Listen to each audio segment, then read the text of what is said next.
Halo Bunda, selamat datang di channelnya si Bocil Rafka.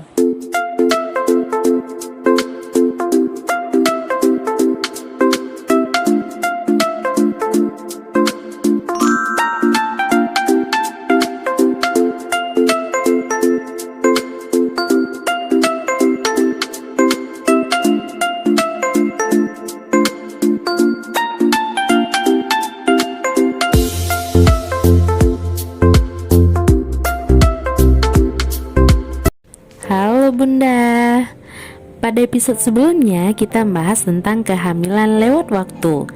Nah, pada episode kali ini kita akan bahas tentang penyebab kehamilan lewat waktu. Apa yang menyebabkan kehamilan lewat waktu? Simak penjelasannya sebagai berikut. Yang pertama, kehamilan anak pertama.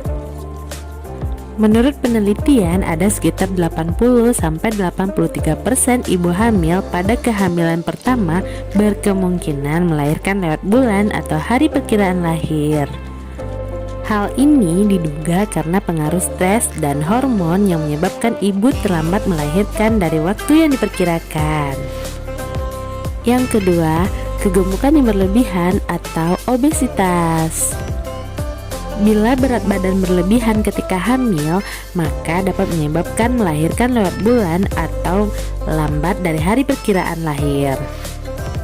Saat hamil, wajar bila Bunda memiliki nafsu makan yang lebih besar daripada sebelumnya. Namun, usahakan agar tidak mengalami kenaikan berat badan secara berlebihan.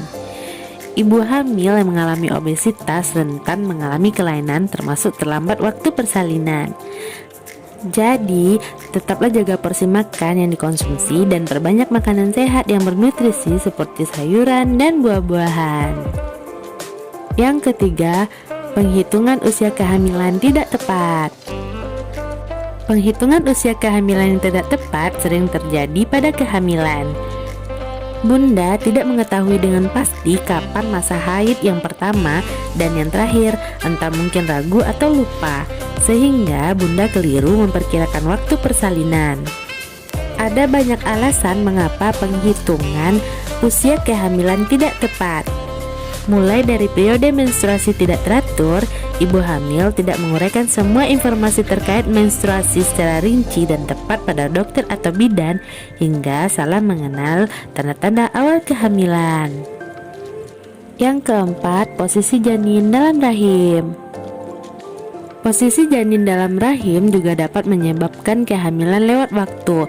Misalnya, bayi dalam keadaan sungsang atau melintang atau kepalanya tidak di bawah. Itu juga dapat menyebabkan kehamilan lewat waktu. Yang kelima, ada riwayat melahirkan bayi lewat waktu pada kehamilan sebelumnya. Ketika Bunda memiliki riwayat lahir lewat waktu pada kehamilan sebelumnya, maka Bunda juga akan berkemungkinan untuk melahirkan bayi dengan kehamilan lewat waktu pada kehamilan berikutnya. Yang keenam, janin berjenis kelamin laki-laki. Jika janin di dalam kandungan berjenis kelamin laki-laki, maka Bunda akan berkemungkinan melahirkan dengan kehamilan lewat waktu. Walaupun hal ini belum bisa dibuktikan secara ilmiah, namun kebanyakan wanita yang terlambat melahirkan kebanyakan mengandung bayi laki-laki dibandingkan perempuan.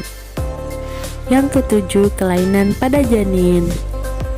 Dengan adanya kehamilan lewat waktu bisa berkemungkinan menjadi pertanda adanya kelainan pada janin.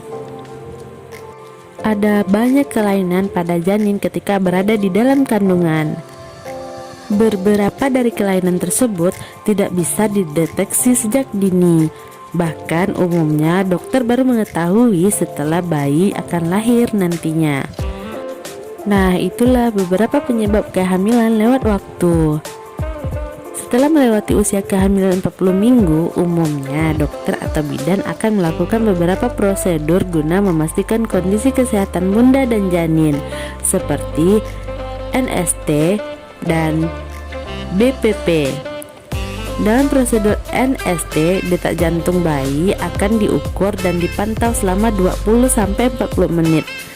Sementara BPP, dokter akan melakukan USG dan memeriksa pergerakan bayi secara mendetail seperti tangan dan kaki, badan, otot, dada, dan mengukur volume cairan ketuban. Nah, itulah info dari si bocil Rafka. Semoga bermanfaat ya bun. Dan sampai ketemu di episode berikutnya. Dadah.